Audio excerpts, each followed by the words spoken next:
All right, how's it going, everybody? We're here with Chris Bartl from Bartl Strength and Conditioning. Chris, since we saw him last, he's got his own shirts now. All right, we're all for our own shirts. Anyways, Chris, what do you got for us today? Today we are going to talk about shoulder health and how to warm up your shoulders and some exercises that you can do for filler movements in between other exercises so you're not sitting around wasting too long.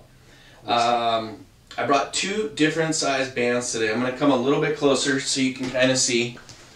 Okay, there's numero dos. You can see how one is a little bit thicker than the other. It's going to give a little bit more resistance.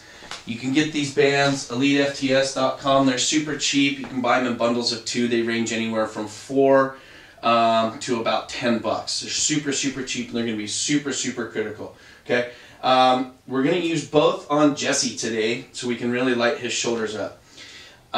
One of the things that a lot of people suffer from when they come in and see us is shoulder pain. So how can we do that? Well, we can help by increasing blood flow into the shoulders through various sorts of warm-up exercises. Okay, so the first thing you're going to do with this small little micro mini band, is which this one's called.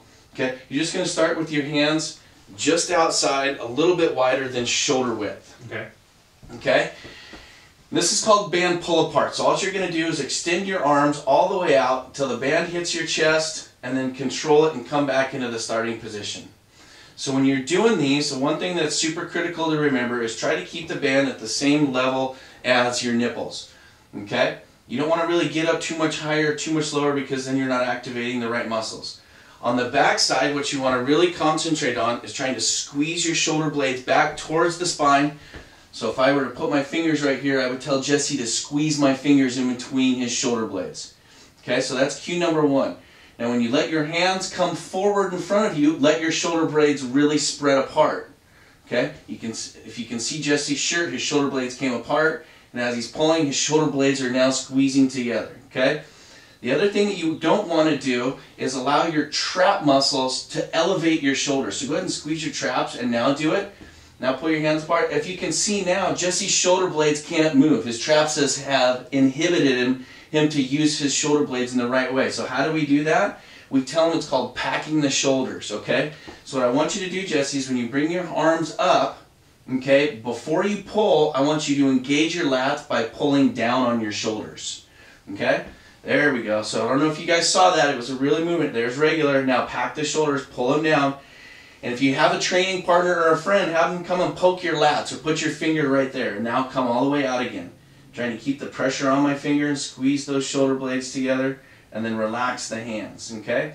By pulling down and packing the shoulders, now your shoulder blade is down in a better position, and it's going to be able to retract and protract in a way that'll help keep your shoulders a lot safer. My shoulders are already tired. Okay? So what I always like to have clients do is they warm up with everything in sets of 20, okay? So they'll do one with the palms down, and then they'll do the exact same motion with the palms up, okay? It's essentially the same motion. You don't have to go ahead and demonstrate. The next one I like to move into, these are called shoulder dislocators. Now this is a big thing in CrossFit. You'll see CrossFit people do this with a stick, which I think is inherently dangerous. And you'll see why with the band. With the stick, you're in a fixed plane of motion, so you can't really move naturally.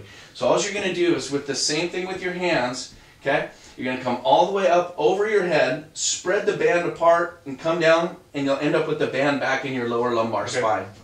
Okay, all the way up, pull the band all the way up and over, rotate, keep all the way down, down, down, down. There you go, and then come back up and over again. Okay, letting the band come all the way into the middle. Good, and then as you come out and up and over the head, you're pulling the band apart, okay, and then letting it pull your hands back together behind you. What this is doing, besides really getting a lot of blood pumping into the muscles, so you can see he's going to have to stretch through his pec minor area, his deltoids, and into his biceps. Okay, so what we're doing is we're actively opening up every muscle in his upper shoulder and arm area, okay, and also pumping blood into it. These are great, this is a great exercise to really get the shoulders open and open up the chest and the arms as well if you're going to do any sort of pressing motions whatsoever. It feels good. It does. This is one of my favorite shoulder exercises. It feels really good. Okay? So again, 20 of those, And we're almost done. Okay, so go ahead and turn, Jesse. Now we're going to do our internal, external rotations. Okay, so what I like to have clients do is bring their arms up to 90 degrees and get your hands about 2 inches apart on the band. Okay, this is going to be a really funky little teeny tiny motion. Again, you want to use your lats to pack the shoulders down.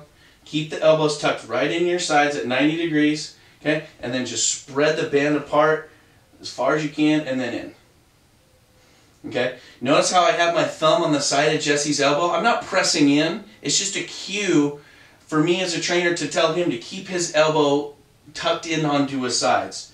Okay, if he's really pushing a lot of pressure out, it tells me a couple things. Either A, his hands are too close on the band and there's too much tension, or B, we just don't have the appropriate range of motion here and we need to move his hands out a little bit. So go ahead and move your hands out a little bit. And what I would do is cut down the range of motion. I'd set my other hand here, now come out to my hand, bam, and now come in. Okay, so if he comes out any further than this and his elbow's flaring, that's a good sign that this is the range of motion that we need to work on to start. Okay, and then he would do that 20 times, and again, then he would switch his hands and he would go palms up and do the same thing 20 times. You do all 5 of those movements for 20, I guarantee your shoulders will be feeling 1,000,000 times better, but they'll also be on fire. That was awesome, Chris. I can really, I mean, I can feel all my shoulder muscles waking up, and I can also feel, I feel tighter and stronger, but I also feel looser and at the same time, more mobile. So that was awesome, Chris. Thank you.